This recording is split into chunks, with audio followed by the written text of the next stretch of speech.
desert, not diving, with Scuba. Welcome to the show. I'm Scuba. This is Music, Not Diving. Okay, I am back in my studio. And it's not that photogenic in here, is it really? But, you know, it needs must.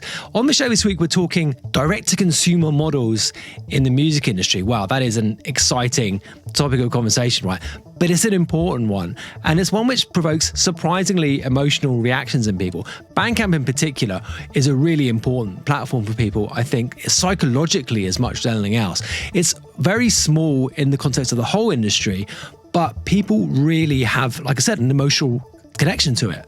They really do. The bulk of this episode is going to be a solo podcast that I recorded around the time Bandcamp was taken over by Songtradr. So that was nearly 2 years ago now, first broadcast in October 2023. And what I tried to do on that podcast was get inside some of the myths, because Songtradr takeover was really badly received, and it was coming off the back of a period of ownership by Epic Games, which was also really badly received, but actually quite poorly understood. So what I tried to do was get inside some of the myths, trying to explode some of the bad takes that have been coming out in the previous couple of years around the Epic ownership, and also what might happen under Songtradr. And, you know, spoiler alert, almost all the bad stuff that was predicted for the Songtradr ownership hasn't come to pass. So all kinds of hysterical stuff was predicted. Almost none of it has happened. And actually Bandcamp has been remarkably consistent over the subsequent period, which actually was kind of predictable, as we find out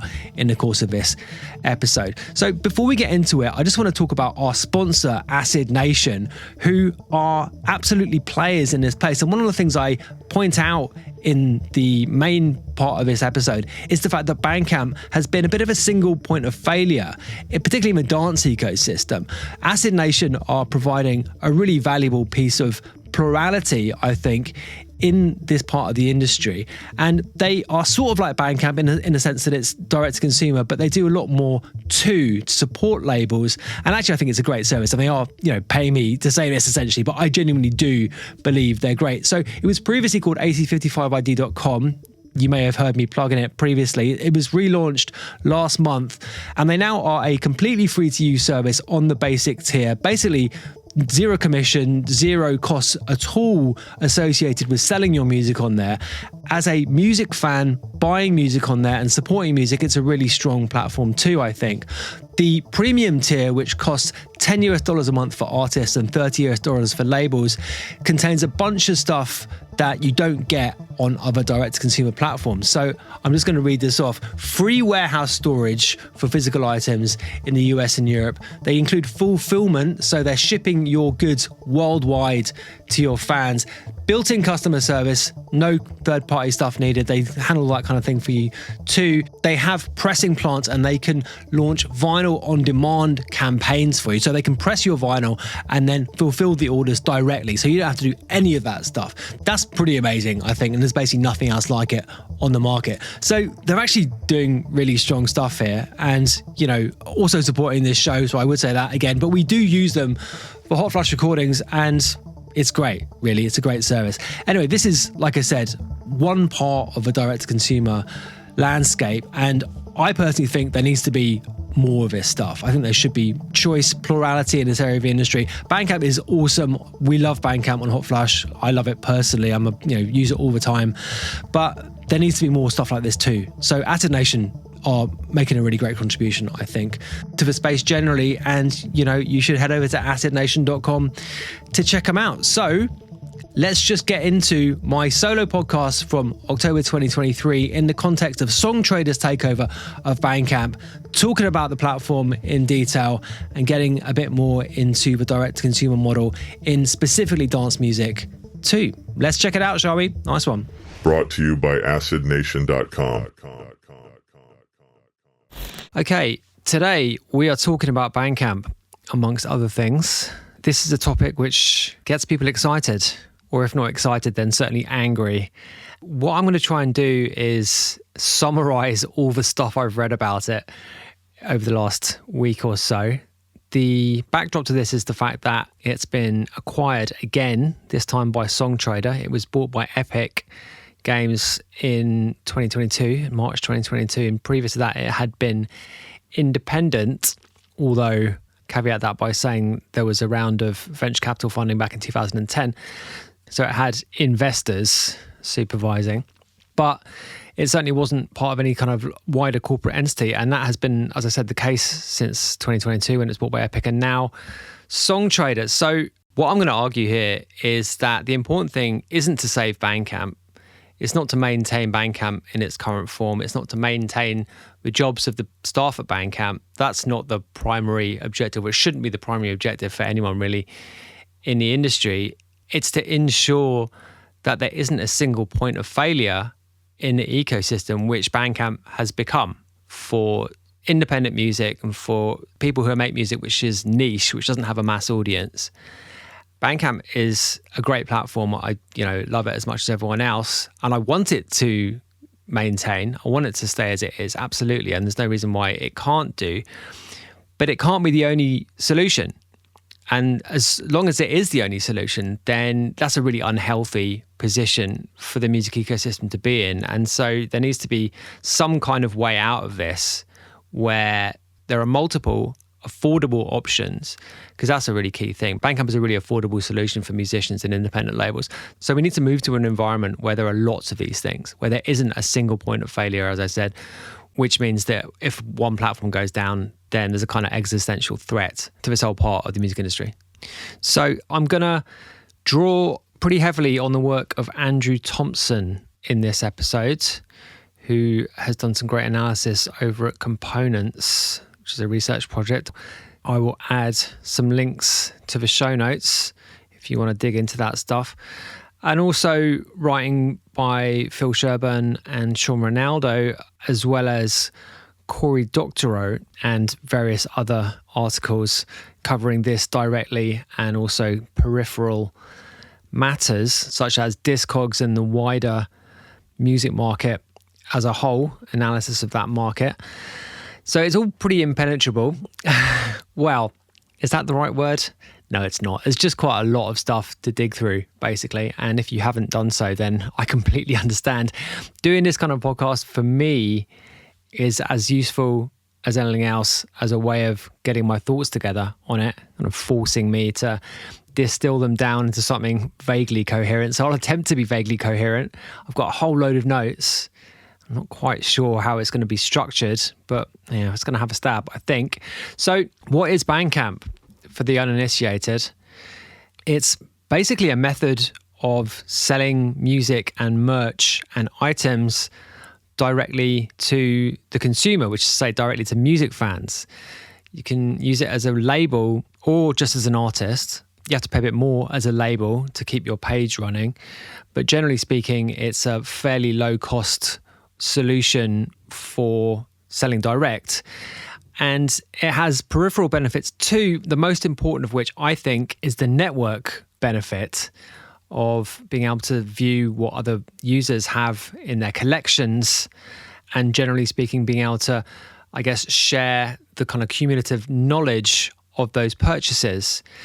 Additionally to that, there is an editorial layer, in particular the Bandcamp Daily publication, which is very, very well loved. And when people are wringing their hands about the potential damage which is going to be done to the platform as a result of increased corporate involvement, Bandcamp Daily is a big, big thing that comes up in people's minds. Now, this is not completely straightforward, I have to say, because, it's a rare example in 2023 of a pretty well-funded, or up till now, pretty well-funded editorial platform, but it is ultimately a layer of gatekeeping, essentially. And while it's pretty good at putting the light on unusual and niche artists, it is still a bunch of people expressing their musical tastes. So whilst acknowledging that it's well loved, and it absolutely is, it's not completely straightforward as a unambiguous benefit of what is supposed to be a kind of neutral platform for people to sell their stuff. So there's another layer of kind of outrage to this, which is that the Bandcamp workforce unionized earlier this year. It's not the entirety of the employees there, but Bandcamp United is the union that was formed, as I said, earlier this year, and has been negotiating with Epic over the last few months to improve terms and conditions. and is now presumably negotiating with Songtradr, the new owners. But Songtradr has already laid off half the staff, and there are reports that the staff that have been laid off are disproportionately union members.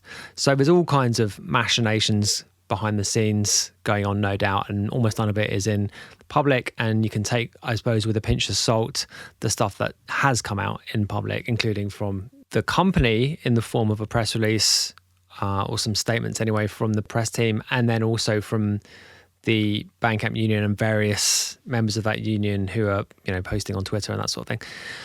It's all a bit opaque, but it's easy to understand why people are likely to get behind the staff in this kind of situation. And the added layer of a union just makes it even more emotive. So, this whole thing it's coming into a sort of perfect storm of independent music industry anyway, independent music industry outrage. So yeah, this has been brewing and it's kind of blown up. Bandcamp started in 2007 by Ethan Diamond and programmers Sean Grunberger, Joe Holt and Neil Tucker. I've read speculation, or maybe it's actually just direct information, that it was inspired by the Radiohead In Rainbows campaign, which was a name your price retail offering online with an additional layer of physical product, which was significantly more expensive. Well, it was an expensive physical product piggybacking on a pay what you want digital offering. As I mentioned, the company had a round of funding in 2010. It's not completely clear online what happened there, but it seems like they raised about $40 million, and it was bought by Epic, as mentioned, in 2022 for $273 million. That's a leaked price. It's not published, so that's a asterisk next to that, but that seems to be seen as being reliable, or at least reasonably reliable. So the investors made bank on the sale in 2022.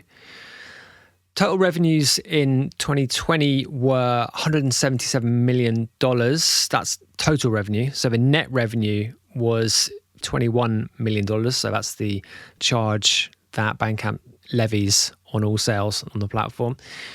Interestingly, physical sales, physical items, make up less than 25% of the items on sale on the site, but around 50% of total revenues. You think about it, that's not that surprising at all, given that a digital track is generally speaking sold for $1 or so. And the cost of a vinyl record, which is the biggest selling category of physical items on there, is at least 10 times that. So that makeup is, not mega surprising at all. Bandcamp customers are pretty typical in the sense that they're separated into fairly casual users and super fans. So 20% of Bandcamp users account for 80% of the site's total revenues. Again, not super surprising. That's fairly typical of the behavior of music fans overall. Marketing to the superfan has been a big buzz word, or a big buzz activity in the music business for a while now. But the obvious difference between Bandcamp and streaming platforms, we'll go on to how exceptional Bandcamp is in a moment. But if you're just comparing Bandcamp as a platform to Spotify, should we say, the leading streaming service, the big difference is on Bandcamp, you're able to realize the commitment of those super fans. So clearly on Spotify, it's a one-size-fits-all subscription fee, which has been static for a long time until the recent price rise, which was, I think it was 10% or something, so it's up to $10.99 in the US. But it had been static for over a decade, which is to say there had been real terms price cuts for over a decade. And a one-size-fits-all model, meaning that the superfan on Spotify isn't able to express their superfanness in financial terms on the platform. But on Bandcamp, you can. And that is expressed most obviously in the ability to pay more, as I said, like mirroring that Radiohead In Rainbows model. You can pay what you want for any release on Bandcamp. You can name your price. And as a seller, you can set a minimum, but you don't even have to do that. You can literally leave it up to the kindness of the hearts of your fans. And we have done this, by the way, with Hot Flush on a number of occasions. And it's surprising the amount of people, when you put something up for nothing, are willing to pay, and sometimes willing to pay quite a lot just to express their, support for you as an artist. So this is a real distinction, the most fundamental distinction probably, between the overall models of the two things. And we'll go on to look at the generosity, as has been termed, of Bandcamp users, and the fact that really that's the USP of the platform as a whole. So just to put those revenue figures in context, the entirety of the recorded music market in 2022 was $31.2 billion. Now, these are figures from Media Research, which I'll link to in the show notes. So, 2022, $31.2 billion is the total recorded music market.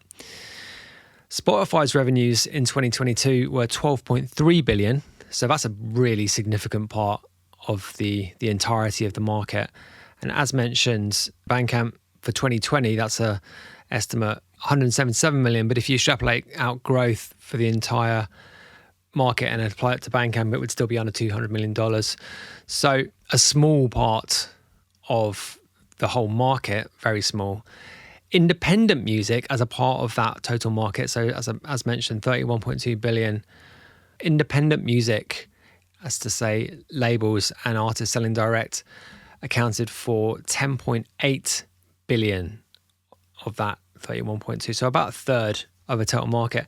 And interestingly, artists who sell direct, so without even a label, putting their music on Spotify or on Bandcamp or wherever, just via aggregator, a distributor, or not even using a distributor in the case of platforms like Bandcamp, their revenue grew 16.6% in 2022 to generate a total of 1.8 billion. That's a 5.7 market share. That's artists with no label at all. That's really remarkable, I think. That's pretty incredible. But generally speaking, independent music, 10.8 billion. Bandcamp revenue, let's call it 200 million. This is a small platform. There's no other way of looking at it, even in the context of independent music. It's negligible in its footprint, but it's undeniably culturally important. And just the amount of attention and hysteria that it seems to generate just tells you what it means to people. So it is significant, I think, even if the numbers don't really look like much. So Bandcamp is supposedly profitable. That's what they've said. They don't publish accounts. They never published any accounts. The figures that I've just been using come from that analysis from Andrew Thompson. And if you take that net revenue figure of $20 million a year at face value, then it implies, well, in combination with the statements that they've made as a platform about being profitable, it implies that it's making money, but it's not making a lot of money. I mean, operating costs on a business with staff of over 100 premises. It also runs a physical vinyl store, which I highly doubt is profitable in of itself. So margins presumably are low. And the justification for the layoffs that Songtradr has made is basically that it's actually not profitable, and certainly not in any kind of sustainable way. And, it's just no way of knowing what the true picture is there. But it seems likely that some kind of consolidation may have been necessary. And to be honest, it's completely standard practice when a company gets acquired like this, where functions are inevitably going to be replicated.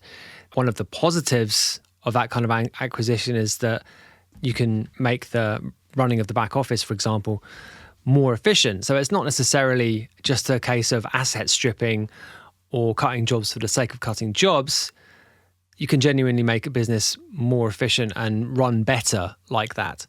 So it's easy to kind of demonize the acquiring company in this kind of situation, but, without any firm evidence either way, you've got to maintain an open mind, at least in the immediate term. It's also worth considering the fact that while Bandcamp claims to be profitable, it's done almost nothing on marketing and development of the site for a number of years. So when comparing with Spotify, for example, Spotify spends a fortune on sales and marketing. In Q3 of 2022, it spent over $400 million on sales and marketing. And the reason that it's not profitable is basically because of its attempts to gain market share, basically. So if Bandcamp had made any sort of serious effort to grow over the last 10 years, it's highly doubtful that they would have been able to be profitable as well as that. Certainly in the short term, right? Because spending on growth is supposed to be a loss leader. So you're spending money to grow your subscriber base or grow your user base or whatever, customer base, in order for you to make money down the road. And, Bandcamp has seemingly operated as a cottage industry where it doesn't actually attempt to grow in any activity-driven way. It's a function of word of mouth, basically. And in fairness, stuff like the Bandcamp Fridays, which they launched in 2020, which is one monthly Friday where they waive all revenue, you could argue that's been a pretty effective marketing tool. Although the amount of revenue that's cost them, because sales on the platform are significantly higher on those days, it's, I guess, a bit of an open question as to whether that's been effective in terms of a business strategy or not. It's also worth mentioning that layoffs have been absolutely par for the course in tech industry this year. Spotify laid off 6% of its workforce in January. And I think the example was really set by Twitter after Elon Musk took it over and basically cut a majority of the staff without really affecting the quality of the product a huge amount. And that was really just, I think, copied by, or I think the example of that was really followed by most of big tech. So, there was definitely a function of over-hiring previous to that. So there was definitely overmanning in the sector, but it was also in the context of a pretty brutal year in 2022 for stock prices. And, cost cutting tends to be a response, or the most common response to a plunging stock price. And this year has been the opposite in the stock market for big tech. The S&P 500 this year, I believe it was the best ever first 2 quarters of a year on record. So this is stuff which is typical to the sector. And as mentioned, like laying off staff when there's an acquisition is also completely typical. One area which seems to be of major confusion is why Songtradr or a company like Songtradr will be interested in a company like Bandcamp. And it's interesting to note, and I haven't seen this actually pointed out anywhere else, so you heard this here first. Songtradr also bought 7 Digital, which is a download platform, earlier this year. So they've obviously identified a way of, or a potential way of extracting value from the kind of platform which has catalog but not exclusive rights to that catalog. I'm reading between the lines here, but Songtradr is essentially a licensing company. It does a number of different things, and it's grown almost entirely, I think, through acquisitions. But seemingly the areas that they're trying to add value are in the use of music licenses in different areas, and they're trying to extract the most value from a piece of music. And it is recorded music. It's not a publishing company as far as I can see. It's the emphasis has been on the recorded side, although that is not an informed opinion, so take that with a pinch of salt. But seemingly what they've managed to do, or what they're trying to do, is extract value from these kind of download catalogs. What they've proposed, I think, for Bandcamp is that there'll be a checkbox when you upload a new release, which essentially puts forward or makes your music available for licensing under terms which no doubt are not great. That's a guess, but you would assume that they want to add a massive amount of repertoire which they can exploit on terms favourable to them. But I suppose they would argue that they're offering opportunities that wouldn't be available otherwise to owners of that catalogue. So you could probably argue pretty easily that it's in their interests to maintain Bandcamp as a going concern in its current form, and to actually grow it significantly, particularly to people who are releasing music independently and releasing music even without labels. As mentioned, that's a really big growth area. And to monetize that music to its fullest extent. That's a charitable way of looking at the potential of this acquisition. But I think it's not that hard to imagine the two things being complementary to each other, and it being in the interests of Songtradr for Bandcamp to, as I said, continue as it has been and grow significantly. And, there are ways that they could pursue that growth, obviously through sales and marketing, but also through improving the platform, which hasn't really been tinkered with that much for a significant number of years, a significant time period, and is pretty clunky actually for labels and for artists. So I think more for the consumer, for people buying stuff on there. I mean, it really frustrates me as a buyer of music, that platform. I just don't think it's great at all in terms of the way that the payments work and the downloads work, and it just seems like it's pretty archaic actually, and it could very easily, I think, be improved by a competent development team. But yeah, I mean, as I said, that is a charitable view of it, but I think one which is actually realistic. So you'll have heard me asking the question about whether Bandcamp is a kind of dangerous single point of failure in the ecosystem at this point on previous episodes of the pod. Why has that become the case? Well, in the example of our label, the example of Hot Flush, we tried to build our own platform initially, which is to say we tried to build a direct sales add-on to our website. It cost a huge amount of money.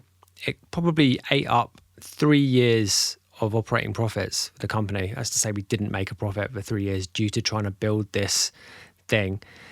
And ultimately, it just was too expensive to maintain in addition to the initial development costs. It was just not something which was really self-supporting in any kind of meaningful way.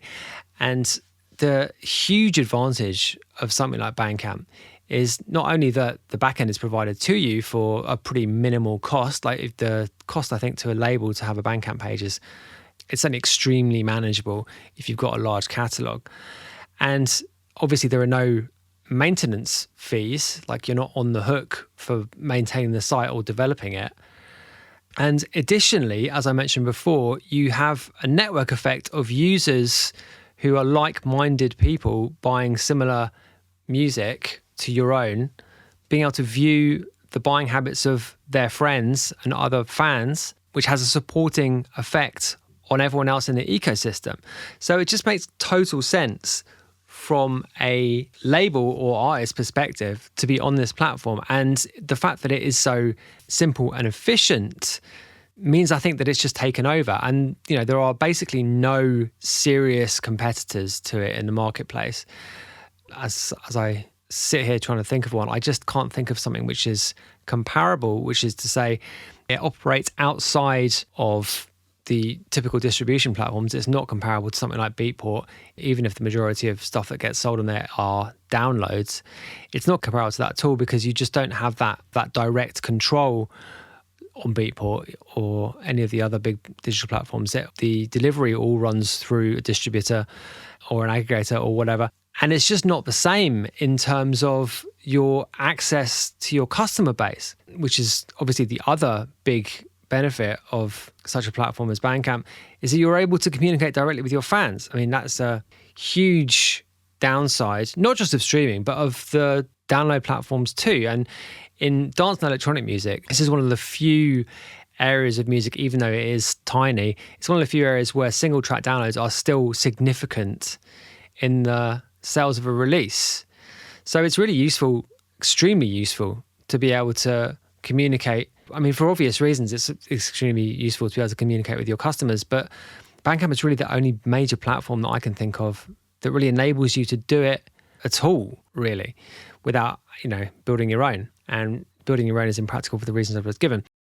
The only real attempts that I've noticed in recent years to do something which might be a competitor or just an addition to a solution like Bandcamp is in crypto.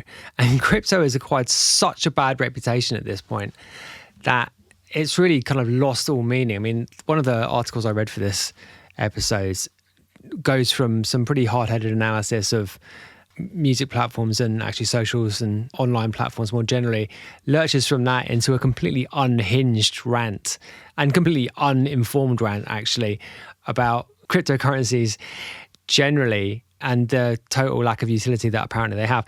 But honestly, you've heard me say, if you're a regular listener, you've heard me say many times that the underlying tech is still really exciting, I think, in that space. And obviously, the price action there has meant that the wind has gone out of the sails, and a lot of the attempts, I think, to build meaningful stuff in that area have probably run out of steam to a certain extent. But I think there are definitely people who are still trying to build something serious there. So in the absence of anything else, in the traditional structures, those efforts have really got to be encouraged, and people, I think, really should be much more open-minded to them than they are. And that kind of knee-jerk, oh, it's crypto, so it must be bad, your magic money doesn't mean anything. Those sorts of attitudes are just really short-sighted, I think, and really quite dumb, to be honest.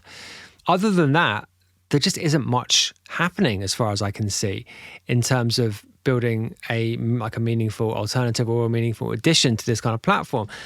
And to be honest, having a plurality of solutions in this sector, I think is more important than anything else. I think more important than the survival of Bandcamp in its current form is the development of this side of the sector to the extent that there are multiple solutions available.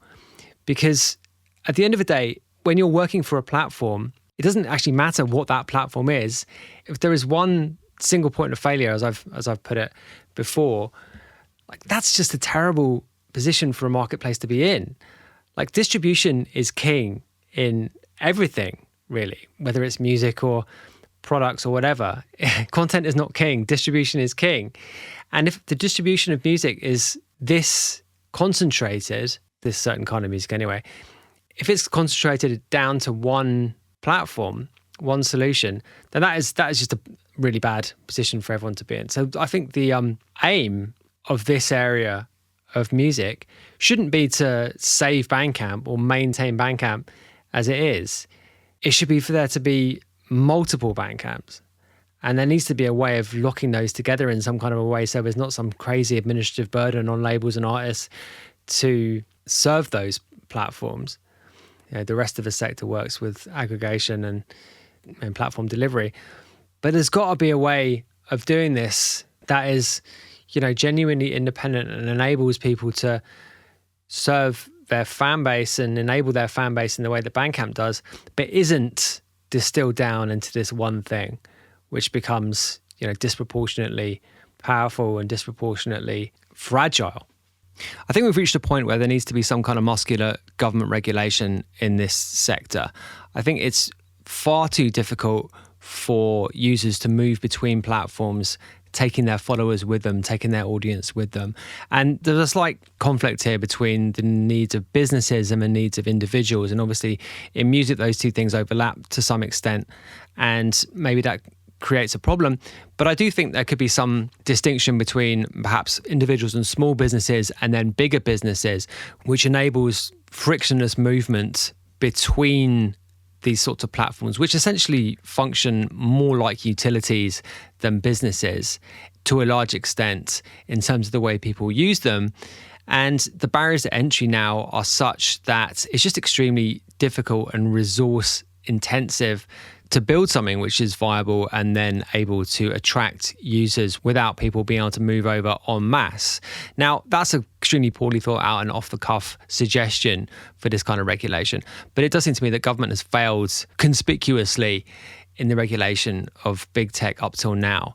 And, we're looking at an environment where AI is becoming much more prevalent throughout the economy. And there is a bit of a catch-up going on in Congress in America and also in the European Union to regulate that. But I mean, they haven't got to grips with the previous iteration of online business and online interaction.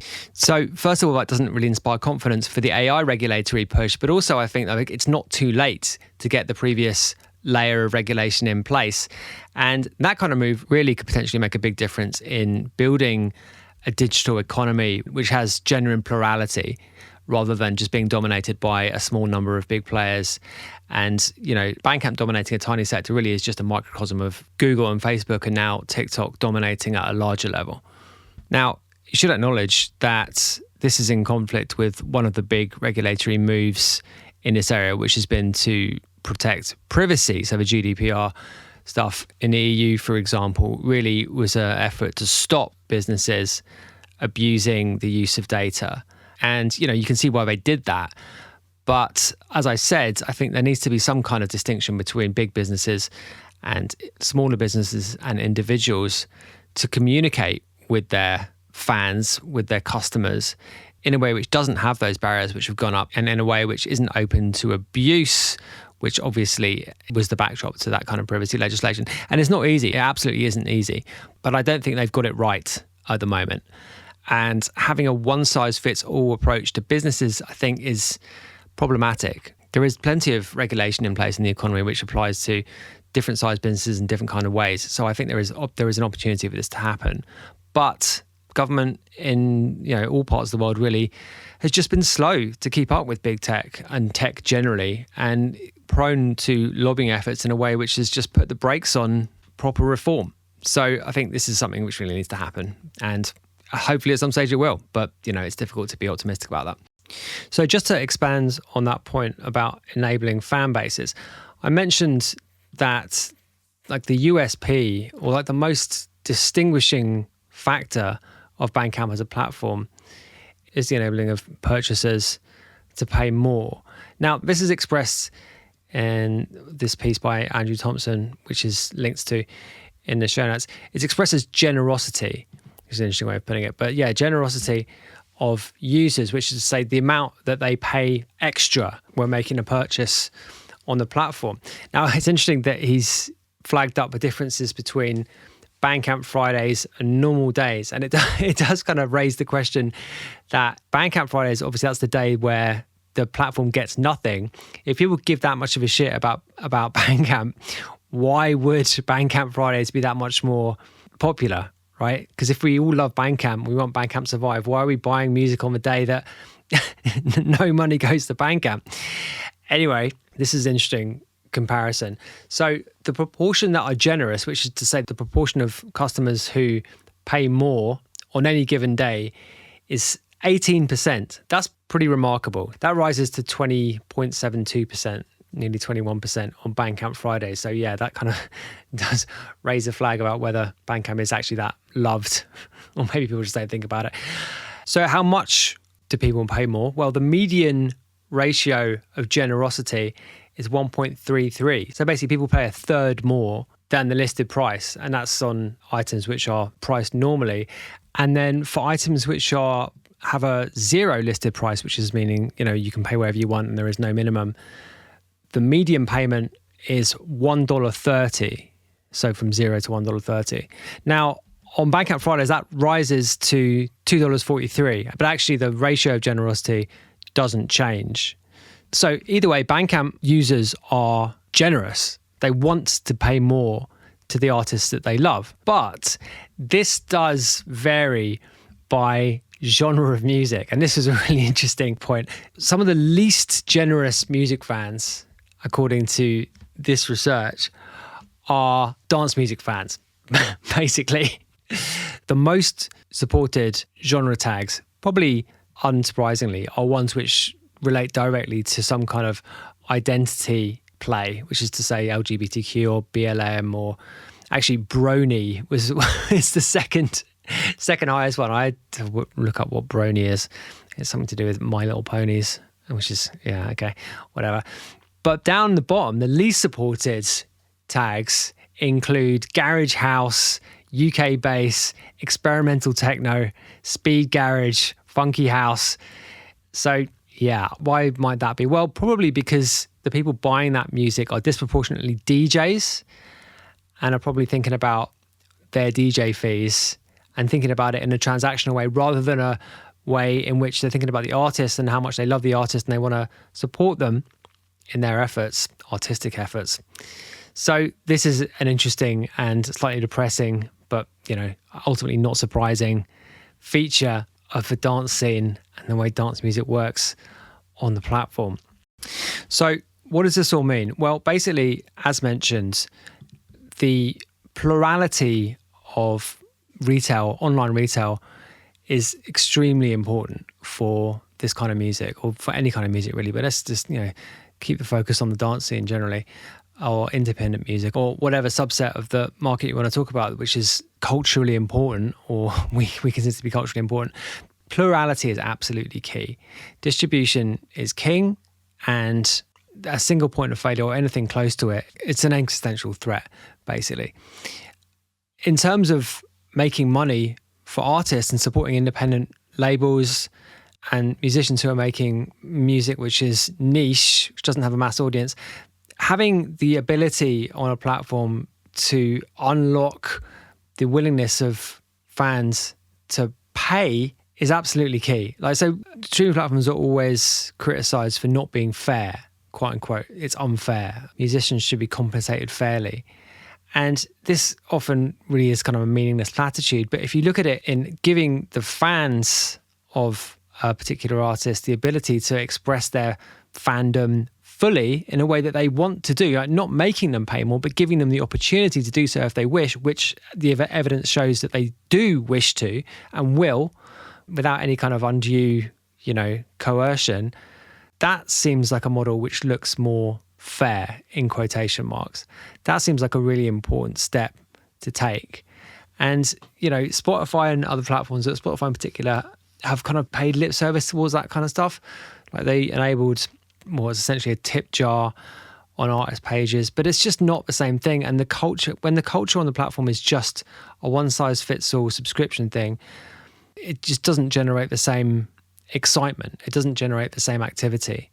And the payment model, the consumer model, the consumption model in a platform like Bandcamp is just much more conducive to generating revenue for those sorts of artists, basically. So if something's fair, something is going to be fair, and for the word fair to mean anything, then having this kind of facility, I think, is really, really important.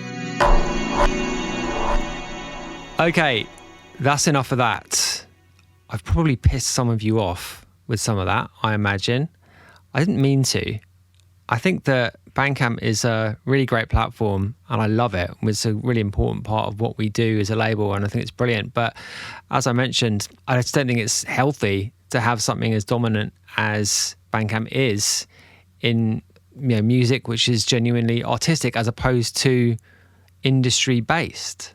I just came up with that line, but I think essentially that's the function that it fills, and it's just not healthy to have everything funneled into one place. So let's try and get out of that situation, shall we? That'd be good. I mean, I realised I was maybe a little bit flippant about the staff. I really hope that negotiations are productive and as many people as possible hang on to their jobs. It's a really difficult situation, I understand. And if I sounded a bit too flippant about that, then apologies.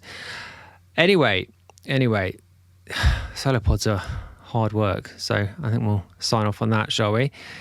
Reminder that you can support the show on Patreon or through a one-off donation. scubaofficial.io/support gets you through to those options. Follow the Spotify playlist. There's a link in the show notes to that playlist. And join us on the Discord, hotflushrecordings.com/Discord. And if you wanted to go to our Bandcamp page, it's hotflush.bandcamp.com.